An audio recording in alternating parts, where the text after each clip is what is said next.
budget, ça va au-delà des taxes et des impôts. C'est, entre autres, l'équilibre entre les revenus que reçoit le gouvernement et les dépenses qu'il va consentir dans l'année qui vient.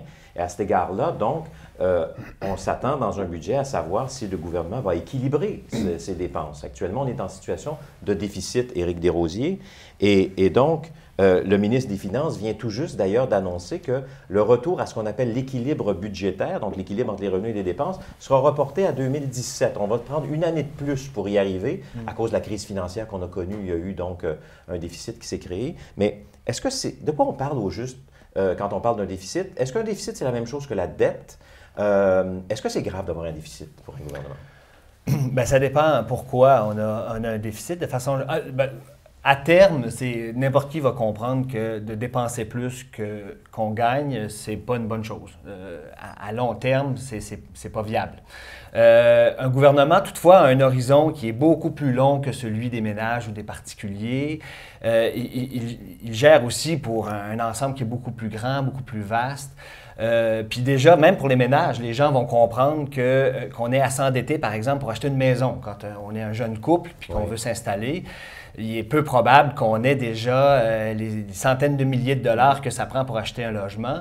Donc, on s'endette pour pouvoir... On prend un emprunt auprès d'une banque pour pouvoir acheter la maison, qu'on remboursera graduellement. De toute façon, nos revenus croîtront aussi. Puis donc, de toute façon, on avait besoin d'un logement. Alors, un État, disons, les parallèles avec les finances personnelles sont toujours assez limités, mais quand même, si on peut comprendre ça, que quand un gouvernement a envie d'investir, soit dans le développement de routes, ça ressemble un peu à une maison, les ponts, les ports, mais aussi peut-être dans son éducation, qui est aussi une façon de développer l'économie et tout ça.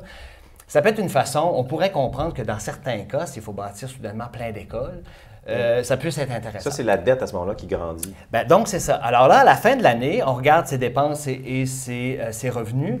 Puis à la fin, si on a plus dépensé qu'on a gagné, ça nous donne un déficit. Après 2 ans, 3 ans, si on a toujours... Ce déficit-là va aller à la dette. Donc, c'est de l'argent qu'on doit. Pour pouvoir dépenser cet argent-là, il a fallu l'emprunter auprès de banquiers, disons-le comme ça. Et si on n'a pas réussi à être assez discipliné à travers le temps, bien là, la dette grossit. Et là, il y a toutes sortes de raisons pour lesquelles on peut avoir une dette qui est grosse ou pas grosse. Actuellement, il faut comprendre que les gouvernements ont toujours eu assez du mal à équilibrer leur budget de façon générale. Au Canada, ça a été longtemps un très gros problème jusqu'au milieu des années 90. Puis on a réussi à se discipliner, puis on a été chanceux qu'il y a eu aussi une belle croissance économique qui a grossi les revenus au gouvernement. Là, on sort d'une crise épouvantable.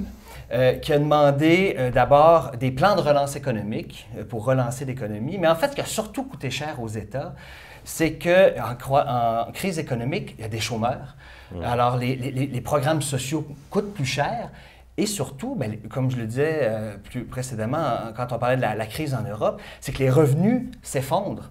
Alors, c'est pas tant que le gouvernement a manqué de responsabilité, c'est parce que ses revenus ont fondu avec l'économie. Ouais. Donc, puisqu'on a besoin d'investir pour le développement de l'économie à cause de la crise, il faut qu'on maintienne aussi les services de santé et d'éducation, pas quand même pas pour fermer les hôpitaux parce que tout à coup, il y a eu une crise économique. Au contraire, même on en a peut-être davantage besoin. Ça peut justifier donc un déficit pour quelques années. Et là, le ministre nous dit, on se donne jusqu'en 2017 pour le résorber et revenir à l'équilibre.